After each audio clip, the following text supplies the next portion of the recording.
Ito ang mga pinakamainit na balita ngayong tanghali. Maraming lugar sa Palawan at Oriental Mindoro nalubog sa baha dahil sa shear line.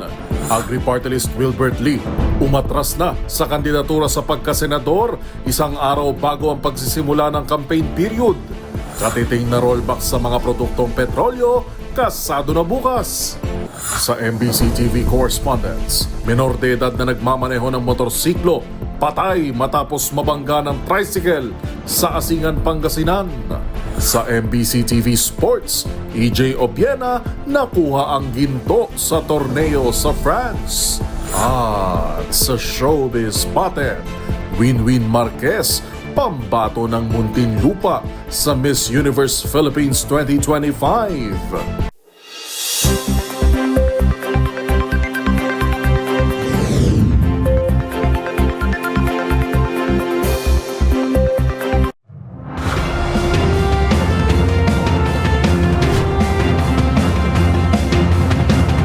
Bawat balita, makabuluhan. Bawat kwento, makapangyarihan. Boses ng Pilipino para sa Pilipino. Live mula sa MBC TV Studio.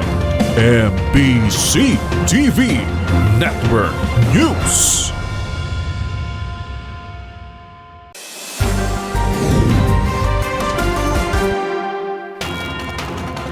Pilipinas, una sa ating mga balita.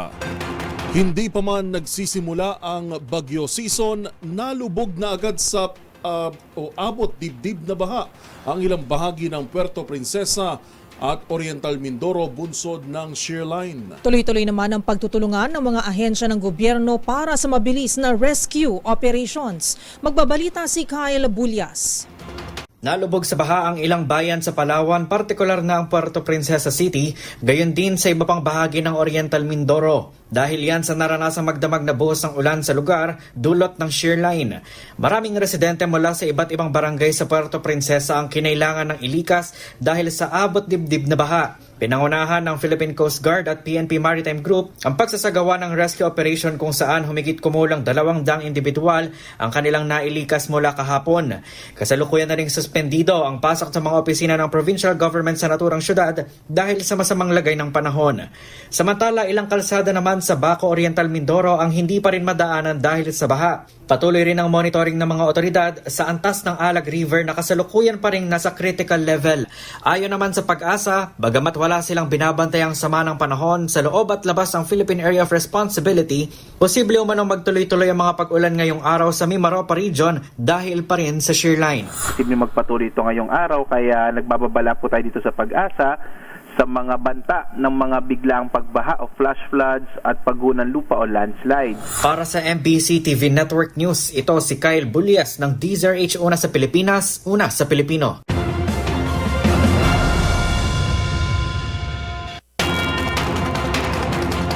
Agad namang pinabulaanan ni Philippine National Police o PNP Chief General Romel Marbil na may direktiba di umano ito na pansamantalang lifted ang paghuli sa mga magpapasaway na tatawid sa EDSA busway sa mga piling oras. Ang balitang yan sa pagtutok ni Edniel Parosa.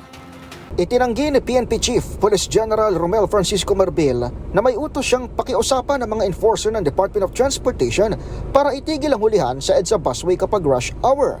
Sagot yan ni Marbil nang i-name drop siya ng isang pulis na nakuna ng videong kinukumbinsi ang tauhan ng Special Action and Intelligence Committee for Transportation o SAIC.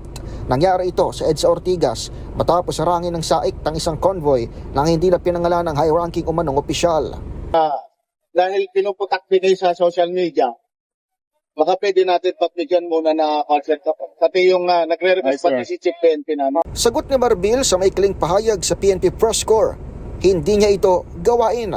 Ayon naman sa tagapagsalita ng HPG na si Police Lieutenant Tatabi Malang, iniimbestigahan na ng unit ng insidente. Pinagdas po agad ng ating director yung pagkakabuo ng isang investigation team para tutukan itong kabuuan po insidente na to para malaman po natin yung buong klarifikasyon at yung buong informasyon ng kabuuang nangyari last January 7, 2025. So, isang banda lang din po ito, no, para linawin at klaruhin, no, hindi po minura ng ating pong mga tropa ng Highway Patrol Group. Ito pong kasamaan po natin sa NGO ng DOTR. Kasado rin umanong magtungo si HPG Director Police Brigadier General Eliazar Mata sa DOTR para makipag-ugnayan hinggil sa nasabing issue. Para sa MBC TV Network News, ito si Edniel Parrosa ng DZRH. Una sa Pilipinas, una sa Pilipino.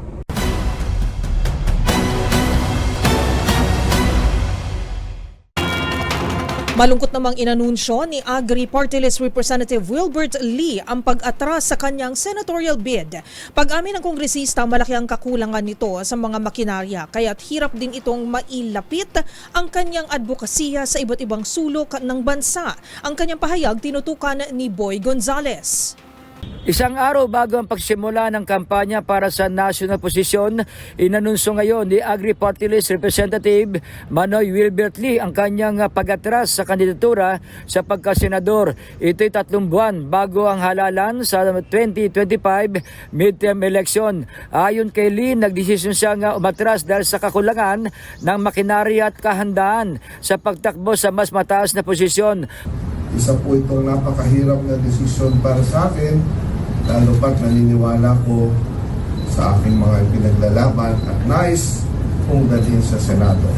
Paliwanag pa ng kongresista, hindi rin niya naaabot ang ibang lugar sa bansa para ipaalam ang kanyang pagtakbo at ipaalam ang kanyang advokasya sa kalusugan at kabuhayan. Gayunman, desidido pa rin si Lee na magpatuloy sa serbisyo bilang kinatawan ng naturang party list para matugunan ang mga pangailangan ng publiko, partikular ang mga nasa sektor ng agrikultura. Sa aking pag-iikot, talagang nakita po natin na talagang napakaraming lugar pa na hindi po natin kaya, hindi po natin naaabot. No? Kulang tayo sa oras. Alam naman po ninyo, hindi naman po tayo artista. No? So, kulang po tayo sa oras. Ngayong hapon ay magtutungo sa COMELEC ang kongresista para sa formal na pag-atras sa kanyang kandidatura sa darating na eleksyon. Para sa MBC TV Network News, ito si Boy Gonzales, una sa Pilipinas, una sa Pilipino.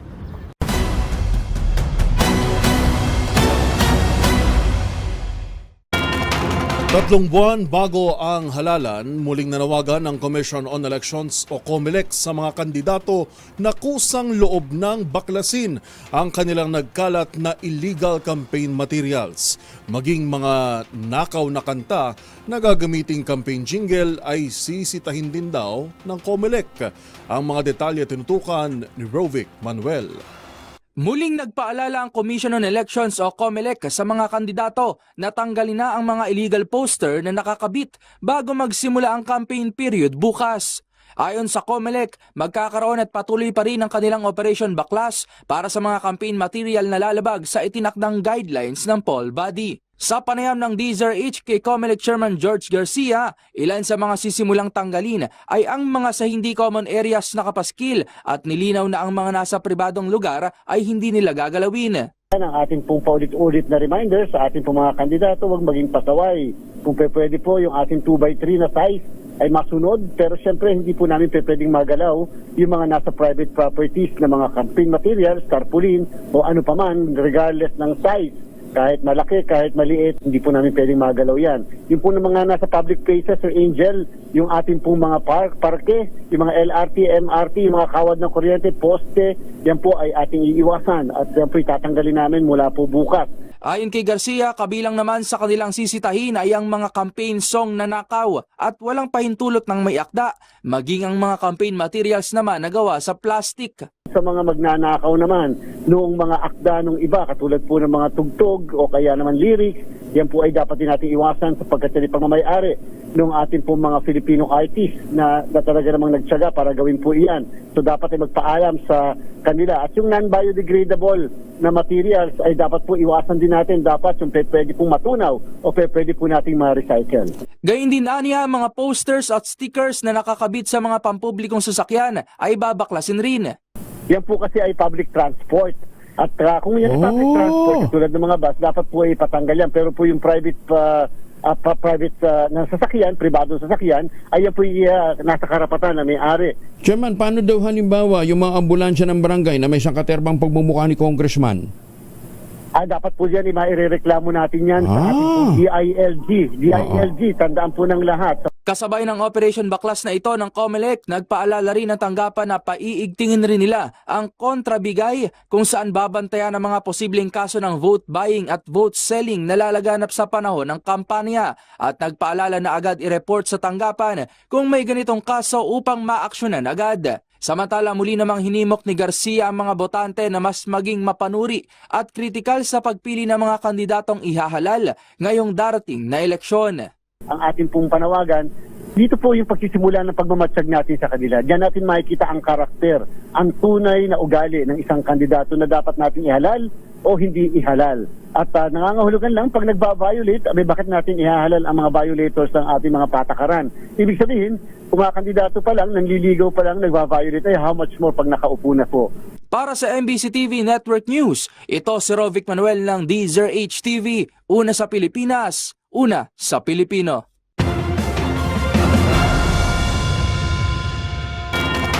Samantala, bilang mga kakatawan sa impeachment court, nagpaalala si Senate President Francis Cheese Escudero sa mga kapwa nito senador na dumistansya mula sa mga pro at anti-impeachment groups. Ayon kay Escudero, ito'y upang protektahan ang integridad ng mga magiging pagdinig laban kay Vice President Sara Duterte. Narito ang ulat ni Raymond Dadpaas.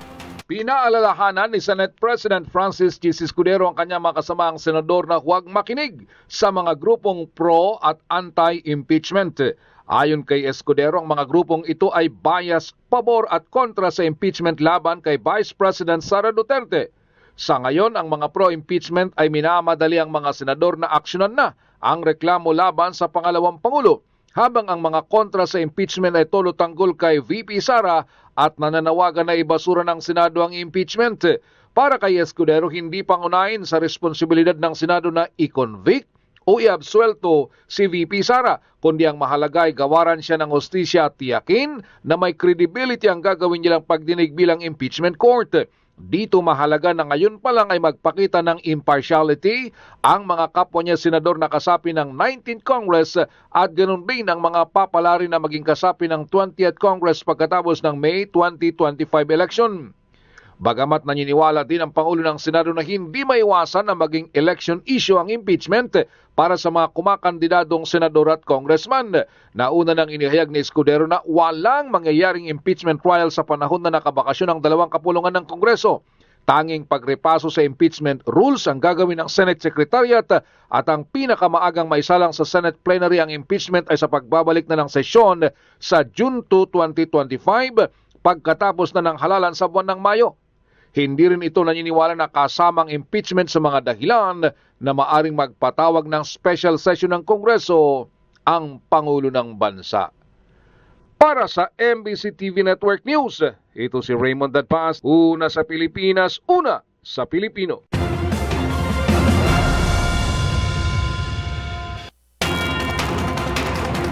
Sa kapapasok lamang na balita, ipinagharap na ng kasong kriminal sina House Speaker Martin Romualdez at ilan pang kongresista. Ito'y may kaugnayan sa umunoy budget insertions sa 2025 budget. Nandun ang ating kasamang si RH5 Val Gonzalez. Val. Yung patong-patong na kasong kriminal at administratibo ang inihain dito sa Office of the Ombudsman laban kay House Speaker Martin Romualdez at ilan pang mga mambabatas. Ito ay may kinalaman sa manoy insertion na aabot sa 241 bilyong piso sa 2025 National Budget o General Appropriations Act. Pinangunahan ng mga kilalang kaalyado ni dating Pangulong Rodrigo Duterte ang paghahain ng kaso ng grupong Citizens Crime Watch dito sa Ombudsman ngayong umaga. Kabilang sa mga ito ay sina dating Speaker Pantaleon Alvarez, Attorney Ferdinand Topacio, Attorney Jimmy Bondoc, Attorney Raul Lampino, Attorney Christy Angeles at iba pa. Bukod kay Speaker Romualdez, kasama rin sa mga nireklamo sina House Majority Leader Manuel Jose Dalipe, dating House Appropriations Committee Chairperson, at ako Bicol Party List Representative Zaltico, at si Acting Appropriations Committee Chair at Marikina 2nd District Representative Estela Kimbo. 12 counts ng kasong draft at kasong falsification of legislative documents ang isinampa ng grupong CCW o Citizens Crime Watch sa pamamagitan ng pinuno nito na si Diego Magpantay. Wala rito sa tanggapan ng Ombudsman sa Quezon City. Ako si Val Gonzales, DZRH, una sa Pilipinas, una sa Pilipino. Maraming salamat, Val Gonzales.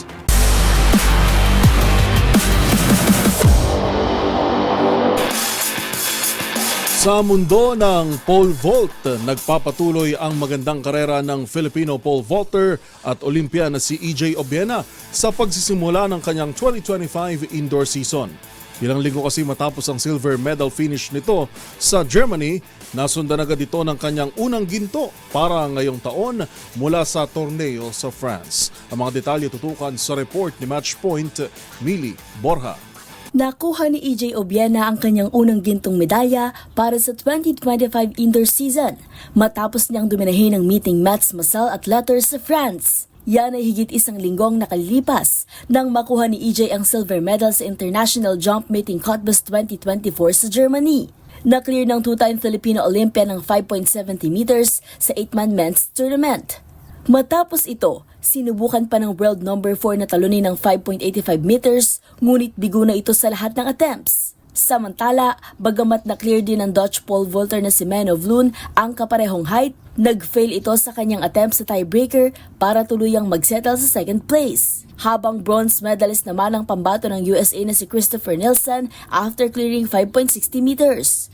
Ang 5.70 meter jump ni Obiena ang kanyang kasalukuyang season best at magbabalik aksyon ito sa linggo para naman sumabak sa ISTAF Indoor sa Berlin. Para sa MBC TV Network News, ito si Mili Borja ng DZRH TV, una sa Pilipinas, una sa Pilipino.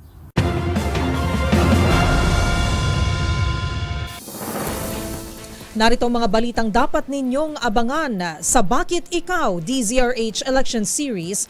Senator Amy Marcos iminungkahing bigyan ng kapangyarihan ng Pangulo na tanggalin ang VAT sa petrolyo. Sa MBC TV Global, panibagong insidente ng plane crash na itala sa Amerika. Sa Showbiz Spotted, Karil tinawag na fake news ang kumakalat na impormasyong buntis siya. At sa TNVS, magnobyo sa concert ni TJ Monterde, nagkagulatan sa kanilang sorpresang wedding proposal sa isa't isa. Lahat ng yan sa pagbabalik ng MBC TV Network News.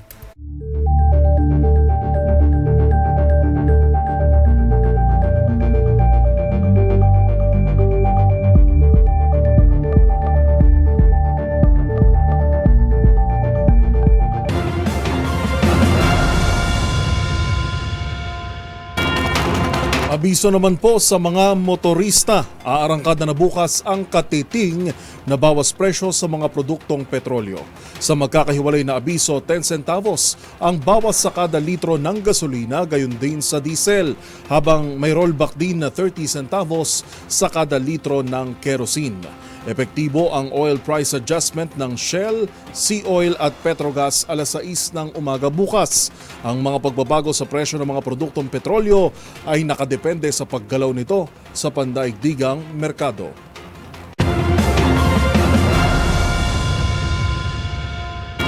Nanawagan ng Kamara na huwag sakyan ang mga nagpapasimuno ng smear campaign laban sa mga kongresista na pumabor sa impeachment complaint kay Vice President Sara Duterte. Kasunod ito ng pagkalat ng mga malisyosong larawan na nagpapahiwatig sa kanila, kabilang na si House Speaker Martin Romualdez bilang mga bayarang politiko. Narito ang balita ni Milky Rigunan. Patuloy na umaapela sa publiko ang Kamara laban sa paglaganap ng fake news o smear campaign laban sa mga kongresistang sumuporta at pumirma sa impeachment complaint laban kay Vice President Sara Duterte. Ang apela ng Kamara ay kasunod ng inilabas ng House of Representatives o HOR fact check. Ito ay abiso sa publiko sa pinekeng larawan ni House Speaker Martin Romualdez, presidential son, at Ilocos Norte Representative Sandro Marcos, House Majority Leader Manix Dalipe at dalawang dalawang iba pa na nasa isang silid. Sa lumabas na peking larawan, may kita na habang nakaupo si Romualdez at dalawang iba pa, may nakapatong na bungkus-bungkus na pera sa lamesa. May caption ito na after impeachment, if the price is right, everything is all right. Ayon sa HOR fact check, malisyoso, edited at fake news ito dahil malinaw naman sa orihinal na larawan na walang pera sa lamesa. Mensahe ng Kamara, ang pagpapakalat ng disinformation gaya nito ay banta sa demokrasya at sa matinong pamamahala. Nakalagay din sa HOR fact check, sinisira nito ang tiwala, minamanipula ang public perception at nililihis ang totoong issue ng bayan. Kasabay ito, hinimok ng Kamara ang publiko at ang media na maging mapagbantay at mapanuri sa mga nakikita ngayon sa social media na daluyan ngayon ng mga fake news. Para sa MBC TV Network News, ako si Milk Regunan, una sa Pilipinas, una sa Pilipino.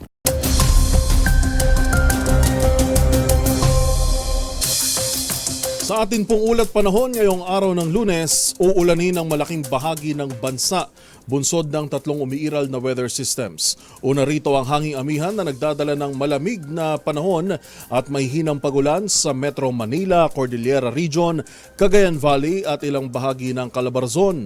Asahan naman ang makulimlim na panahon na may katamtaman hanggang sa malalakas na pagkulog sa Aurora, Quezon, gayon din sa Mimaropa at halos buong Kabikulan at Visayas. Epekto ito ng umiiral na shear line o salubungan ng malamig at mainit na hangin.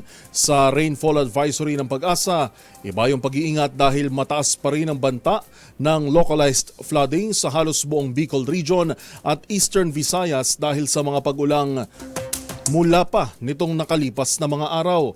Samantala, magiging maalinsangan naman sa halos buong Mindanao dahil sa easterlies, maliban na lang sa mga pag-ulan sa Caraga.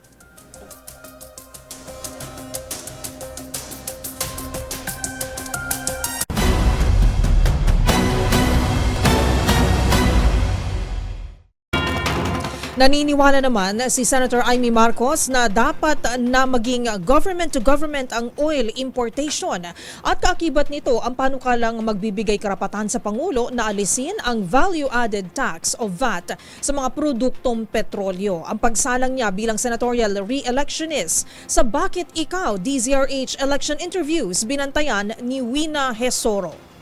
Iminumungkahi ni Senator Amy Marcos na bigyang kapangyarihan si Pangulong Ferdinand Marcos Jr. na alisin ang value-added tax o VAT sa mga produktong petrolyo. Sa Bakit Ikaw series ng DZRH para sa midterm elections, sinabi ni re-electionist Amy Marcos na kailangang government-to-government na ang importasyon ng langis. Ang aking panukala, unang-una, kinakailangan siguro mag-government-to-government na importasyon na ng ating langis. Kasi yun ang ginagawa ng tatay ko noon eh. Nakikisuyo dito sa mga karatig bansa, yung mga kapitbahay sa ASEAN, Indonesia, Malaysia. May langis yan eh. At saka nakakausap mo na pwede ba wag na munang kumita yung mga dambuhalang oil companies. Sinasabi ko nga na dapat tanggalin na yung VAT. Ayan. Kapag lumampas yung presyo ng labis-labis, wag na magdagdag ng 12%. Bigyan natin ang Pangulo ng kapangyarihan na ibagsak yung VAT. Samantala, sinabi naman ni Senator Amy na hindi sagot ang importasyon sa problema ng bigas, kundi ang mga magsasakang Pilipino rin ang solusyon. Hindi ba pwede yan na bigyan ng sahod? Imbis na ayuda na nakaka-high blood na. Abay, bigyan na lang natin ng sahod, parang 4-piece, may maayos na listahan sa marginal farmers and fisher folk. Kahit maliit lang, at least meron silang may aasahan kasi parang sugal na yung agrikultura. Iminumungkahi rin niyang maging tax-free ang mga farm inputs para makatulong sa mga magsasaka. Hindi ba pwedeng ibagsak ang buwis dyan? Hindi ba pwedeng tax-free na lang si abono? Tama. Ayun na nga yung sinasabi ko. Kasi pangangailangan yan, inputs yan ng ating magsasaka.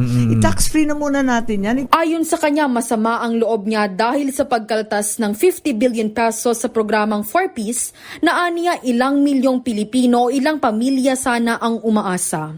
Ayon sa kanya, pwedeng magkaroon ng malawakang pantawid na hindi ayuda, kundi maayos na listahan na makapagbibigay ng tulong buwan-buwan. Ang sinasabi ko, ano kaya, magkaroon na lang tayo ng malawakang pantawid na hindi ayuda, kundi maayos na listahan na buwan-buwan ibibigay. Pero listahan na talagang walang pake ang congressman, walang pake ang kapitan. Aniya sa kanyang pagtakbo, gusto niyang iahon ng bansa, pati na rin ang pangalan ng kanilang pamilya. Nakataya talaga ako dito sa administrasyon na to. Ako'y Marcos.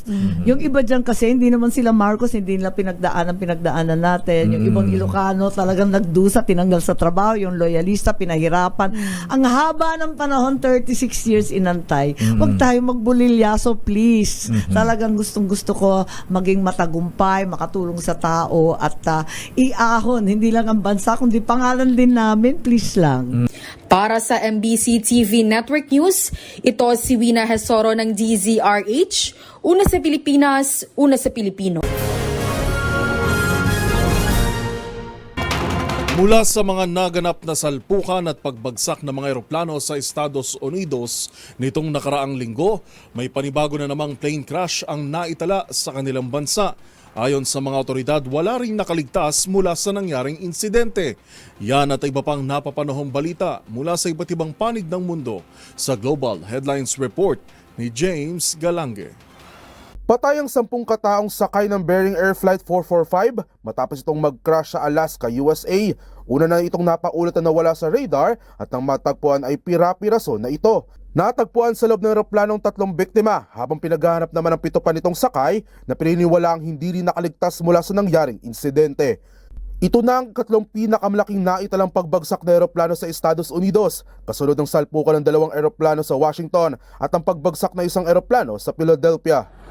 Samantala, naniniwala naman si United States President Donald Trump na malapit na nitong matapos ang nagpapatuloy na Russia at Ukraine war.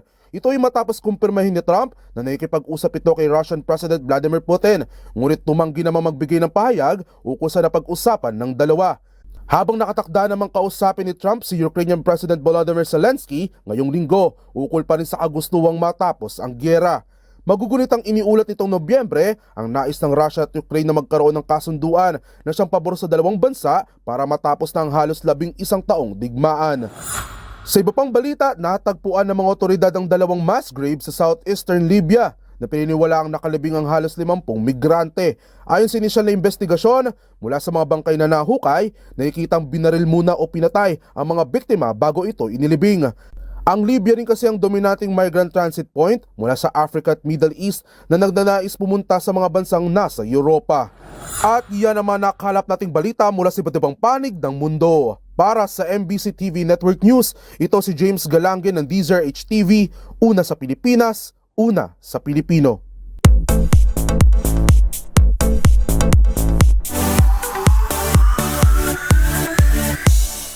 Sa mundo ng showbiz, tinawag na fake news ni Karil ang kumakalat na impormasyon hinggil sa kanya umanong pagbubuntis. Ayon sa singer at TV host, ito na raw ang 2 pagkakataong may lumabas na ganitong espekulasyon. Narito ang report. Walang katotohanan na buntis ang singer TV host na si Karil. Na I am not pregnant and I have to just protect my peace and myself. Ito ang nilinaw ng It's Showtime host sa latest episode ng kanyang case drama podcast kasama si former BIR Commissioner Kim Henares kung saan umikot ang kanilang diskusyon sa usaping fake news. Ito na raw ang 2 pagkakataong mayroong kumalat na impormasyon hinggil sa kanya umanong pagdadalang tao.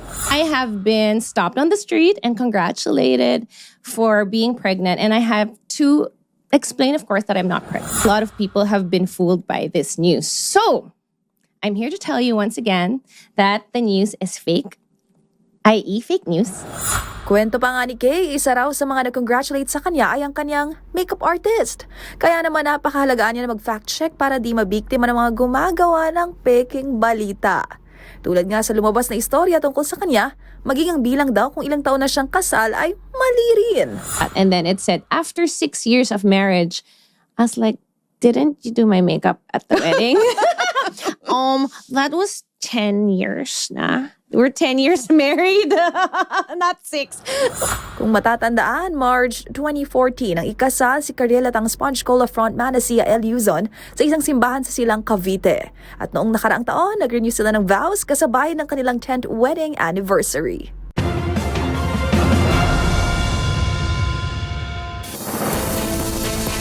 Abangan sa aming pagbabalik, larong tagu-taguan sa Iloilo City, paano nauwi sa barilan. Sa MBC TV Sports, ang top 4 teams na magtatapatan sa 49 PBA Commissioner's Cup Semifinals, kumpleto na.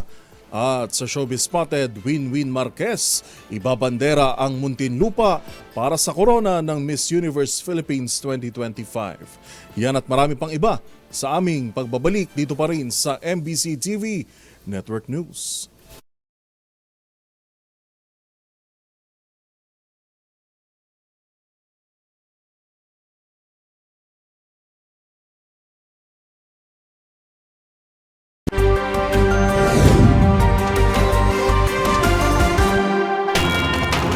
Sa pagpapatuloy ng ating balitaan, patay ang isang menor de edad na nagmamaneho ng motorsiklo matapos mabangga ng tricycle sa Asingan, Pangasinan. Yan at ang iba pang mga rumarapidong balita mula sa probinsya, hatid ng iba't ibang istasyon sa ilalim ng MBC Media Group.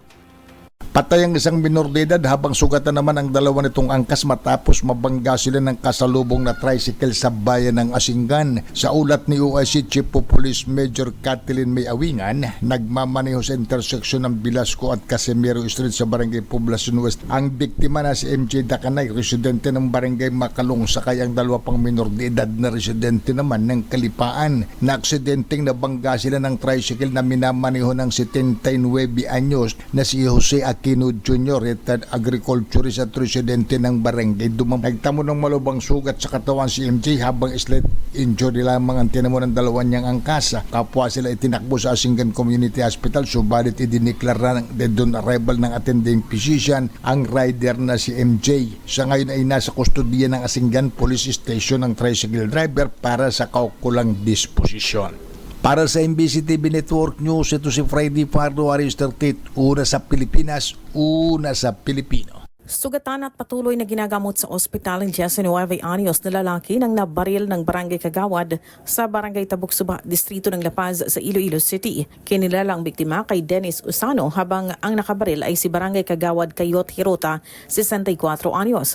Ayon kay Police Major Tranquilino Kerubin Jr., hepe ng Iloilo City Police Station 2, sinabi ng biktima na naglalaro sila ng tagu-taguan kasama ang kanyang mga kaibigan nang nabaril siya at tinamaan sa likod. Ayon naman sa Kagawad, nakita niya ang biktima na nagtatago sa private property kaya kanyang sinita ngunit tumakbo. Nakapag-report pa ang biktima sa pulis bago dinala sa ospital. Na-ospital rin ang Barangay Kagawad dahil na tumaas ang blood pressure. Inihahanda na ng pulis ang kaso laban sa Kagawad, kasama na dito ang paglabag sa COMELEC gun ban. Para sa MBC TV Network News, ito si RH39, Aini Grace Bravo. Una sa Pilipinas, una sa Pilipino. Nasawi matapos malunod sa isang beach resort ang isang 43 anyos na lalaki sa barangay Nagbalayong Morong Bataan alas 7:20 kagabi. Sa ulat ng Morong PNP, kinilala ito na si Arman Ballesteros, 43 anyos empleyado ng DPWH na residente ito ng barangay Burgos, Hermosa, Bataan. Ayon sa investigasyon ng PNP at mahayag na rin ng saksing Siginang Edwin na liwanag, habang siya ay namamasyal sa baybayin ng Triple J Beach Resort, nakita umano niya biglang tumakbo at lumundag sa dagat ang biktima. Makalipas ang halos ilang minuto, napansin niyang hindi lumutang ang biktima at hindi na ito matanaw sa tubig. Agad siyang humingi ng tulong upang hanapin ang biktima at nadiskubre itong palutang-lutang malapit sa dalampasigan. Ipinagbigay alam agad ito sa kinaukulan at agad na na-rescue ang biktima. Dinala ito sa Morong Rural Health Unit, subalit idineklarang dead on arrival DOA ng doktor na si Dr. Emma Bugay. Para sa MBC TV Network News, Danny Kubilang, RH37, una sa Pilipinas, una sa Pilipino. Detenado sa custodial facility ng Police Station 4 ng Bacolod City Police Office ang isang estudyante sa kolehiyo matapos na-recover ang mahigit 1 kilo ng umano'y marijuana sa isinagawang drug buy-bust operation sa Silin Homes, Barangay Stefania, lungsod ng Bacolod. Ang naaresto kinilala na si alias Day, 21 anyos, residente ng nasabing lugar. Ayon kay Police Major Elmira Bonilla, hepe ng Police Station 4, si Dave ang umano'y isang high-value individual o HBI na aktong nagbibinta ng illegal na droga sa isang police pusher buyer. Na-recover kay Dave ang 1.5 kilo ng dried marijuana leaves na mayroong street value na umabot sa 225,000 pesos.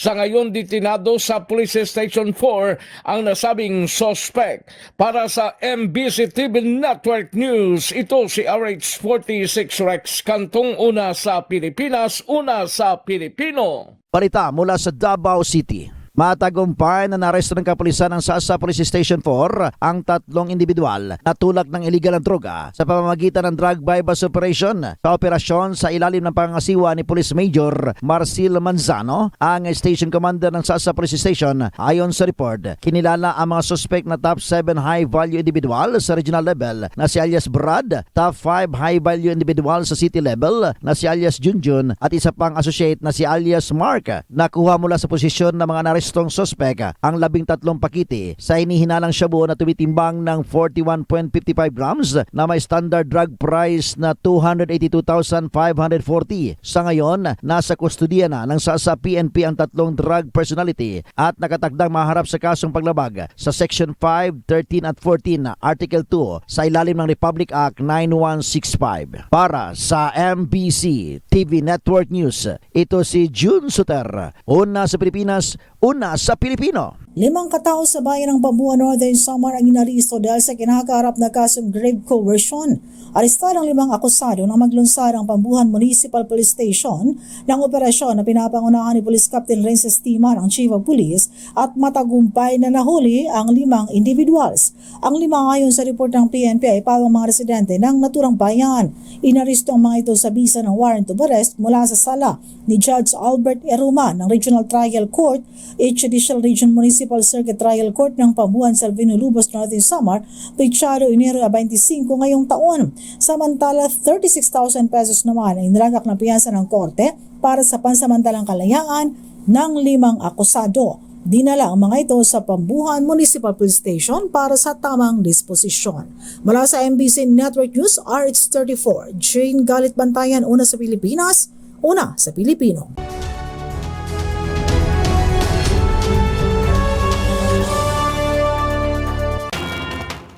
It's a yes. Viral ngayon sa social media ang magkasintahan na nagpropose sa Sarili Nating Mundo concert ng Filipino singer-songwriter na si TJ Monterde. Pero ang kakaiba sa tagpong ito, hindi inaasahang pareho pala silang may balak na kuhanin ng matamis na yes ng isa't isa. Bagay na parehong pinusuan at nagpasana all sa mga netizens. Ako pati ang aking partner na si Yuel mukhang na-inspire dito. Kinilig! Ang nakakilig na eksenang yan, panoorin sa trending report ni James Galange.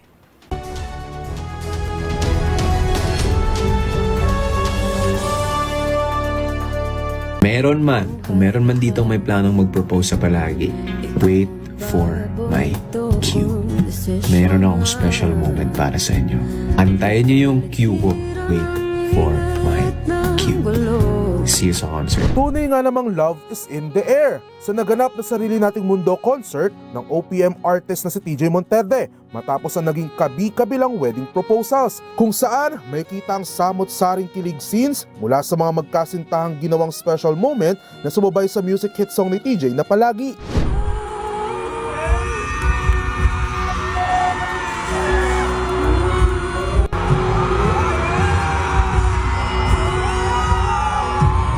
Pero mula sa mga napanood na special na tagpo, abay iba naman na naging twist sa nangyaring proposal ng engaged couple na ito nang sa hindi inaasahang pareho pala silang may balak na mag-propose sa isa't isa. Sa video, may kitang matagal nang nakaluhod ang nobyo, bagay na ikinabahala ng ilan ngunit laking gulat na lamang ng lalaki na may nakahanda rin pala itong engagement ring na plano rin pala nitong mag-propose sa kanya. Ramdam naman ang kilig mula sa mga fans na nakasaksi ng isuot na magkasintahan ang engagement ring sa isa't isa. Samantala, kahit ang mga netizen kinilig din at napasana all na lamang sa engaged couple na tampok sa viral video. Ayon sa ilang netizen, ito raw anyang literal na kahulugan ng pagpili sa isa't isa, habang hindi na rin mapigilan na maging emosyonal mula sa pangyayaring ito. May mga netizen naman na inggit sa video at umaasang maranasan na rin nila ang ganitong klaseng nakakakilig na eksena. Magugulit ang ganito rin ang nangyaring wedding proposal na mag-asawang TJ Monterde at Casey Tandingan na pareho rin nag-propose sa isa't isa noong 2019. At taong 2020 na magpalitan ng matamis na I do ang dalawa. Lubos naman ang pasasalamat ni TJ sa kanyang fans na patuloy na sumusuporta sa kanyang musika at dumalo sa kanyang 3-day sold-out solo concert na ginanap sa Araneta Coliseum. Para sa DZRH TV, ito si James Galange, una sa Pilipinas, una sa Pilipino.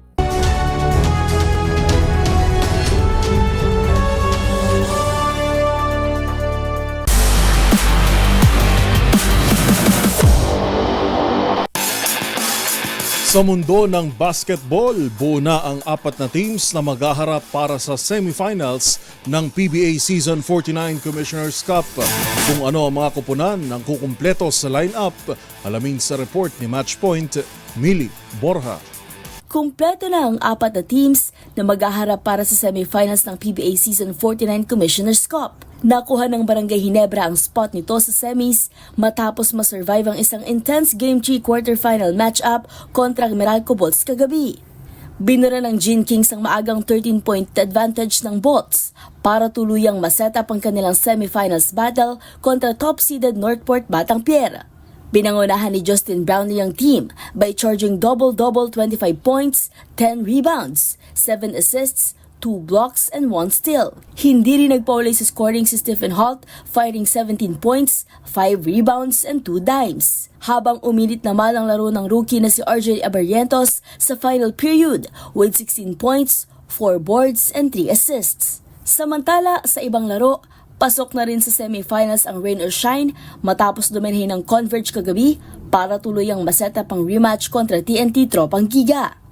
Top scorer ng team si Dion Thompson with huge 34 points, 12 rebounds, 7 assists, 3 blocks, and 2 steals. Narito ang buong schedule ng semifinals matchup ng 4 na kupunan para sa PBA Season 49 Commissioner's Cup. At yun ang mga latest updates sa mundo ng sports. Para sa MBC TV Network News, ito si Millie Borja ng DZRH TV, una sa Pilipinas, una sa Pilipino.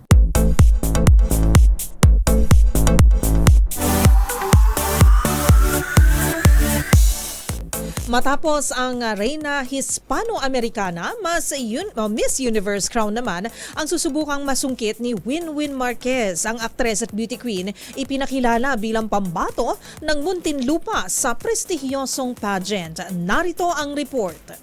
Matapos ang ilang taon, balik pageant scene si Winwin Marquez. Ang aktres at beauty queen, pambato ng Muntinlupa sa Miss Universe Philippines.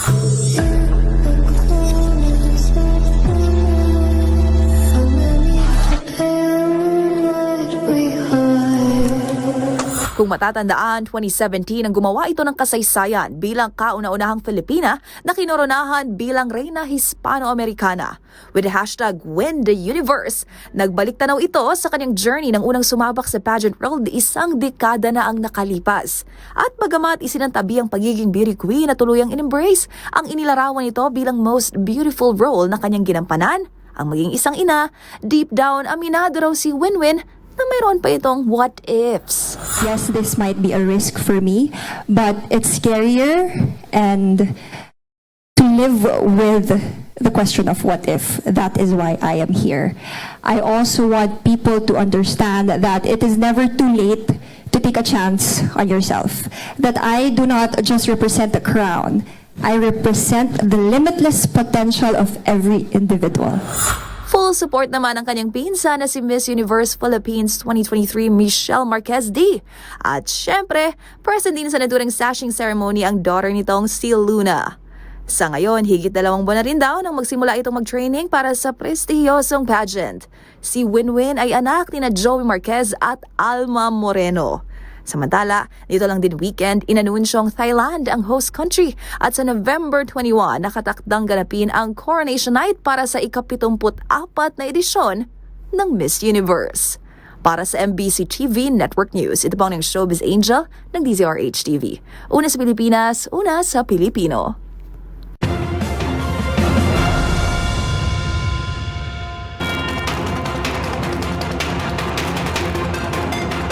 At yan na po mga balitang nakalap namin ngayong araw ng Lunes. Ito po si Yuel Reyes. At ako naman po si Karen Oyong. Magkita-kita tayong muli bukas, araw ng Martes, para sa mga balitang makabuluhan at mga kwentong makapangyarihan. Hatid ang boses ng Pilipino para sa Pilipino.